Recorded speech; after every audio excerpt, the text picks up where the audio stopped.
Hello, podcast listeners. Welcome to May. It was a light April for us, but we are back with plenty of content. Aaron Rodgers is with the Jets, Lamar back with the Ravens. The draft has come and gone. Even on the NBA side of things, while we're deep into the playoffs, I was texting some buddies, and it's really weird that you got the Bucks coach, you got the Raptors coach, I think the Celtics and the Suns, they let go of their coaches. I think the Celtics, there was something weird going on. He was dating the intern and he didn't tell human resources. But something weird about the NBA, like they fire their coaches after they go to the finals like 2 years prior. I think that's a little weird. And of course, we got Cardinals baseball to talk about. Just a dreadful April. And I checked the score here, and they lost again on Thursday to wrap up that series against the Angels. Just a heartbreaker. The night before on Wednesday. They're playing bad baseball. One of the worst teams in the National League and overall, and they got to fix a lot of things right now. And I don't think it's a totally lost cause, but they have to get it going now, and they're going to have to go on a bit of a hot streak here soon. We're going to talk all about it. It's the podcast back here in May. Thanks so much for tuning in. So it was obviously a great day here on Thursday. Lamar Jackson signed his contract with Baltimore, negotiated it himself with his mother, and all parties were really happy. Lamar was happy. He was very gregarious with the media. DeCosta, Harbaugh, they were all happy that this was a signed, sealed, and delivered proposition now. It was no longer any of this back and forth between the media. I know that he requested his trade when Harbaugh was at the general managers meetings. I forget. It's where Andy Reid wears his Hawaiian shirts all the time, and you got the general managers and you got the coaches, and they're pretty much just forced to speak in the microphones for the sake of content during a dead period with the NFL leading up to the draft. So that's almost 8 weeks ago now, or close to it, but we've reached the finish line. He's a Raven. It's a solid deal for both sides. It's the type of contract that should have happened 2 years ago. And if not then, last fall, and if not then, back in March prior to free agency. It never had to take this long. Lamar was just so gung-ho on beating Deshaun Watson's record or getting a fully guaranteed contract, and he ultimately lost. And he didn't lose from the sake of making a boatload of cash. Yeah, he's going to get that. He was always going to get that. Very few people actually thought that that was not something he deserved. Everybody thought that was the case, but it was so strung out, and he even requested a trade, and he even had the NFL, even though he denies it, the NFL had to send out a memo to teams about some random guy negotiating on his behalf that isn't authorized to do so. So when you factor in that the Ravens also were placing the transition tag on him, letting other teams negotiate with him instead of keeping his exclusive rights to where teams cannot negotiate. This was just a circus of a negotiation. They're very, very lucky that it came to a fair resolution. I do wonder, though, between all that and between the fact that he wasn't at the Bengals game, a playoff game, he just was not in attendance for his team's playoff game, even though he was inactive, and the fact that he kind of gingerly made his way back to the facility with that injury, he didn't seem all eager to get back on the field. You have to wonder, are they ever going to look at him the same? I know the Ravens would not sign this contract if they did not want him on the team, but there's got to be some repairing of the relationship between him and the Ravens. He better come in and learn this new Todd Monken offense. He was at the press conference today talking as if he had no idea what was going on. He only talked to his teammates about it, and he said it looks, quote, nice. He doesn't know the offense, and that's the job of a superstar quarterback. You need to know those types of things, and he's already behind the eight ball. Now, can he get caught up? Yes, but he's got to take steps like that, improving that, hey, we need to be able to count on you. We need to know that you're all in on this thing. We just handed you this huge deal, and you made this a bit of a circus on our end. It never had to be this complicated. We just hope that when we're 4-5, whether it's this year, next year, they're is always going to be down years or some treacherous waters in an NFL season, are you going to be all in? We had that guy early on, but in your contract year, something changed. And we've seen it with other players where once they get the big deal, they're not always all in. And Lamar, he definitely seems like the type of guy that's going to flip that switch again, but that starts right now. The press conference, that ended. Everybody's happy. It's a dead period in the NFL now that the draft is over.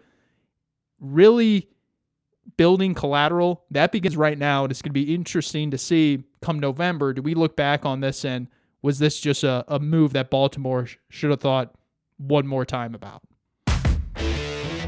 Randall Cobb, Adam Schefter broke it yesterday, I believe, on Wednesday. Randall Cobb is flying him to Florham Park, and he's going to sign his contract with the New York Jets. And him and Alan Lazard and Nathaniel Hackett. I think there's one more guy that I'm missing. He's there with Aaron Rodgers. And, it's a good time for the Jets football team. They're riding high. They got a reputable quarterback for the first time in my lifetime. The only good one has been Mark Sanchez, who, again, I think has been underrated. Not that he was a star, but, he took teams to the AFC Championship game, and Chad Pennington won some games. Parcells took him to the AFC Championship game in 98. So the Jets have had some good teams, but this is, by and large, far and away, the best quarterback that they have had in, 30, 40 years. Broadway Joe is really the last true franchise guy where they had for a decade plus that made them one of the teams to beat in the AFC. And you see Rodgers, he's at Knicks games, he's at Rangers games. The guy just fits the Broadway aspect of New York. Like, he is a big-time personality, he's a big-time quarterback, and he's a guy that flourishes under the spotlight. So it's really neat to see a guy who spent his entire career in very casual, laid-back Green Bay. Again, another marquee franchise in the Packers, but this just fits. This is good for the consumer. It is good when the Jets are relevant. It's good when the Giants are relevant. When any of the NFC East teams, when the California teams, when you're in those major cities like Miami, Dallas, Los Angeles, that is good for the league. Now, could this ultimately end in a 10-6 season where the Jets miss out on the wild card in a really competitive AFC East? There's no pushover in their division alone. Forget the AFC.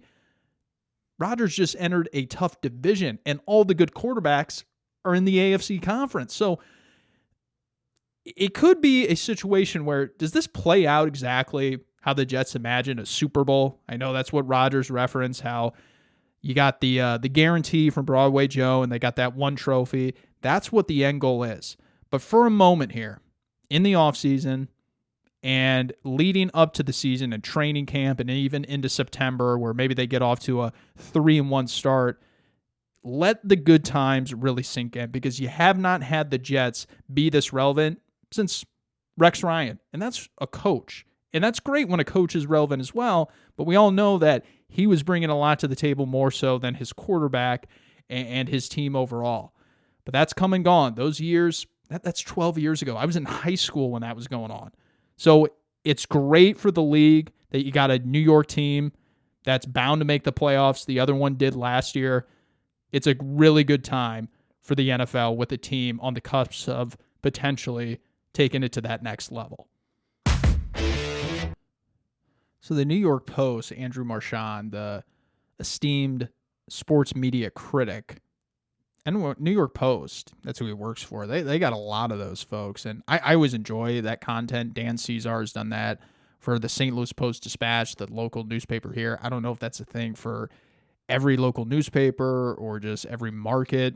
I find it entertaining. I love hearing about who goes where and who's doing a good job and who might enter that scene. He's reporting that he thinks 49% Brady ultimately does not ever call games for Fox, and I always thought it was a weird combination. Yeah, it's a lot of money, and maybe that speaks for itself. Brady's never been motivated by money. His entire career, he always took his salary, what he made from the Patriots and the Bucs, as monopoly money. He always made his big earnings in endorsements and his other business ventures. That's where he makes his major cash. So I don't think he would do something like broadcasting just because it was too good of a deal money-wise. He doesn't need any more money. He has plenty. He can do whatever he wants. His passion is not calling the games. I could never see that. Calling the games, you have to be censored. You have relationships that you have to protect because you have to go in and do the interviews. Additionally, you're calling a broadcast game. There's certain mechanics and things that you have to adhere to because the common man, Bill in his basement in Des Moines, you cannot get into the X's and O's and the nitty gritty. You have to talk his language so he understands what's going on. That never screamed Brady to me. Tom Brady is the most calculated athlete and most regimented and mentally tough athlete I've ever seen. This guy is into the granular aspects of football. He's into the sports performance and how your wellness affects how long you can play in the league. He defeated Father Time. He's the only one to ever do it. I don't think he's just going to jump in the broadcast booth and travel 4 days a week and not see his kids after he literally let go of his marriage so he could play one more season of football. He separated his family for the game. This is a guy that I think you're going to see TB12 Inc. That's just going to be a common thing that he's going to continue to grow and grow and grow to make it household activities. He wants pliability to be a thing that he really got on the fitness map. I think that's what he's going to be pushing towards. It's not going to be calling games and being Troy Aikman and being Tony Romo. He wants to change the way athletes prepare themselves. He wants to leave his mark on this is how you reach peak performance. He wrote a damn book about it. You think he's just going to give that up to focus on calling the Seahawks and the Jaguars on Sunday in the 3 o'clock slot? No way. He's got bigger fish to fry, and I agree with Marshawn that I could see him never seeing this contract, and it was always an odd fit for me in my eyes. Bill DeWitt Jr., owner of the St. Louis Cardinals, he put it as clear as you can say it. This is the worst start of his tenure as an owner that the Cardinals have had. They have never been this bad. They are in the cellar of the National League, and I am a little bit more optimistic than most folks. I think that there have been positive trends in each area. It's not as if it's a total lost cause. There have been some patches or stretches of the team playing good in each area, but they have found a way to lose every game in a different facet of baseball, whether it be defense, pitching, holding leads, coming back from leads, hitting, timely hitting. It's all been really bad because they cannot put together a complete game. And you ever wonder if they can, I would think it would be worse if you just continuously had the same problem with the Cardinals. If from beginning of March, whenever it was, March 31st, whatever opening day was, maybe it was April 1st, if we're at the point now here on May 4th, if they had never gotten their pitching going. But they did have a good stretch on the West Coast trip, and they have had some good hitting, the Toronto series to begin, and the series after that, where they were hitting and hitting well. So I do think they can climb out of this, but it's extra important. It is really important as Detroit comes to town, who does not have a good record, and their record probably doesn't indicate how good of a team they are. But as Detroit comes to town and then you go to Chicago and Boston, you got to play above 500 ball. You cannot let this sink anymore. Otherwise, you are going to be out of this. It's going to be a very critical series at home here, and then a 3-game stretch in Chicago before you head off to Fenway. You have got to play 500 ball. You cannot continue to sink much further than where you are right now. Because Pittsburgh, they're 26-6 right now. Is that what I saw? The Rays and them are off to their best starts ever. 2 bottom sellers as far as a market. They're the best teams in baseball right now. So Cardinals are going to have to start getting some length out of their arms. They're going to have to start hitting with runners in scoring position, and they're going to have to stop giving up leads. Gallegos, God bless him. Happened to the World Baseball Classic, blew another one. That was just the worst game of the year by far in this 2023 season. Still very young. I cannot see them losing 3 or 4 more games in the next 3 series without them doing some irreparable harm to their season. So Detroit almost has to be 2 out of 3. Got to take 2 out of 3 out of Chicago and Boston. You got to play above 500 ball if you want to salvage the rest of the season. I know I didn't do any NFL draft pre-talk or even post-talk for that matter. It's now been 1 full week since it kicked off. Had my buddy and a loyal listener, Negus Webster Chan Williams, over at the house, and we watched it together. And, not too many shockers other than that. You just see each and every year how these mock drafts that come out, how radically different they are from a value standpoint and just operational standpoint from NFL teams. You see quarterbacks. I remember last year, Mel Kiper kept pounding the table for Malik Willis. Now the guy's an afterthought. The Titans drafted him in the 3rd round. They took Will Levis in the 2nd. There's this overinflation on quarterbacks and their value as prospects, and NFL teams just set the record straight each year. They say, yeah, we don't think Malik Willis is that good. We don't think Will Levis is that good. We'll take him in the 2nd round. He's not a first rounder. People were talking about him going 2nd overall to the Texans. Texans took Stroud. Then they traded back up to get Will Anderson. That sure looked like a mandate from Houston saying you better take a quarterback from the Houston ownership group. Because when the GM takes Stroud 2nd overall and then immediately trades for the 3rd round pick, that tells me what he really wanted. He wanted that edge rusher from Alabama. He did not want C.J. Stroud. He felt the pressure, like a lot of general managers do, to cave to the owner. This recipe typically does not end well because I trust the general manager over the owner as far as what you should do. This is like Titans and Vince Young. The ownership watched the Rose Bowl and had Jeff Fisher, and I forget the general manager at the time, they forced him to draft Vince Young, who had a Pro Bowl season. Believe they went to the playoffs, but he wasn't any good. He wasn't ready for the NFL. That's what this smells like to me. The Texans are going to go up in flames as far as Caserio and that tenure. He'll be out by next year. D'Amico, hopefully he continues to have success as a coach and maybe he can get this back on the tracks. But C.J. Stroud, I like him as a player. I liked him as a prospect. I really thought a lot of good things there. But 2nd overall, yeah, there's a lot of other things you could have done with that pick, including trading down and getting a good player and maybe another one. I'm not necessarily disagreeing with the fact that Will Anderson should not have been selected, but the way they went about it 2-3, that tells me everything I need to know.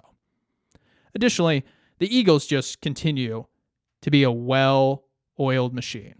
They just continue to pick great players. Howie Roseman gets the draft better than anyone. They understand that it's a marketplace, doesn't get in love with too many players, just falls in like with them. He'll move back, he'll move up, and he'll get his guys. He knows when to trade the pick that he's out of and move up or move back or just sit and pick. And he landed the best player in the draft in Jalen Carter, who I know we keep talking about off-the-field issues. Maybe there is something there. I think what happened is the guy got scared, and now he's going to be playing on a really good team in the NFL, and he's probably going to the best place that he could in a defensive line machine in Philadelphia. You got Brandon Graham, Jordan Hargraves was there, obviously Fletcher Cox. They've had other names in there like Chris Long and Ndamukong Suh. It's just going to be a great place for him to learn and to just worry about football. And really, it's like the Philadelphia Dogs because I think they got 4 or 5 other former Georgia Bulldogs on the roster now. And then, of course, you also have the Indianapolis Colts, who took Anthony Richardson, who I thought they got it right, better than Will Levis. I think Anthony Richardson is a guy that plays fast, but did not play well in college. And then you got Will Levis, who played pretty well or okay, but played really slow. I don't see Will Levis and his game translating to the NFL. He's a slow player just from an athletic standpoint. He's an athletic guy, but he doesn't play fast with his with his skills and with his talent, and then mentally he's slow as well. I see him getting sacked quite a bit. I see him throwing errant passes too soon, passes too late. I just don't think he's going to be a very good NFL player.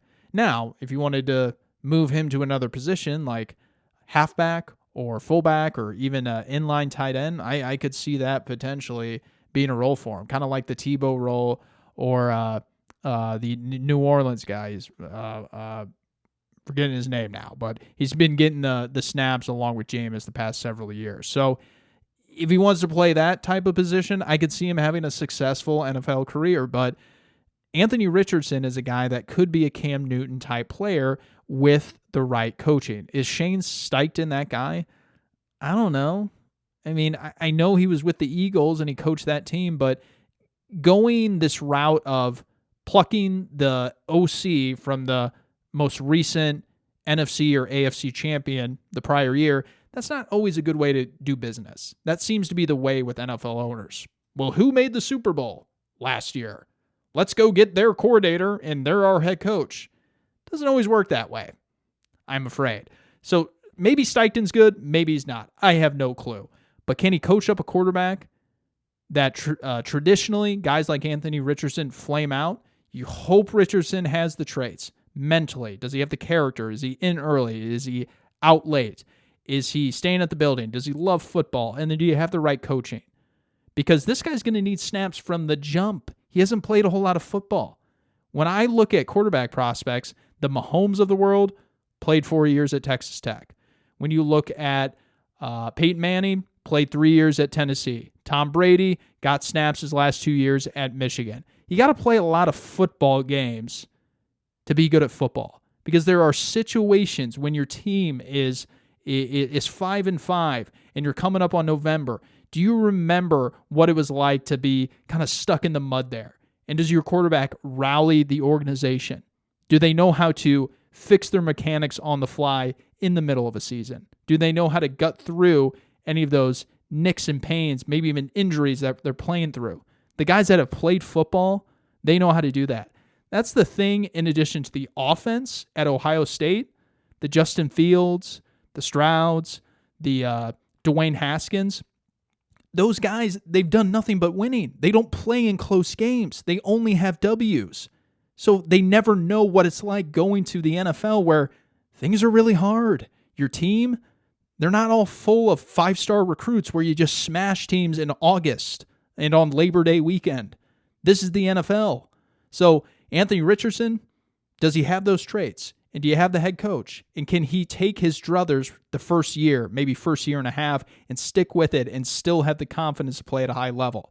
We're going to know come 2024 in October, November, if Richardson can play. But I do think that the Colts got the better one when going over Levis and picking Anthony Richardson. Appreciate everybody listening. It's the podcast. We're going to be back at it here in May. Tell your friends about it at the podcast, at Pete4C. That's the handle. And then the email is thepodcast@gmail.com. That's how I can be reached. If you have any questions, you want to be heard on the show, 816-226-7483. Again, the phone number to call or text, 816-226-7483. Thanks so much. We will see you guys next week.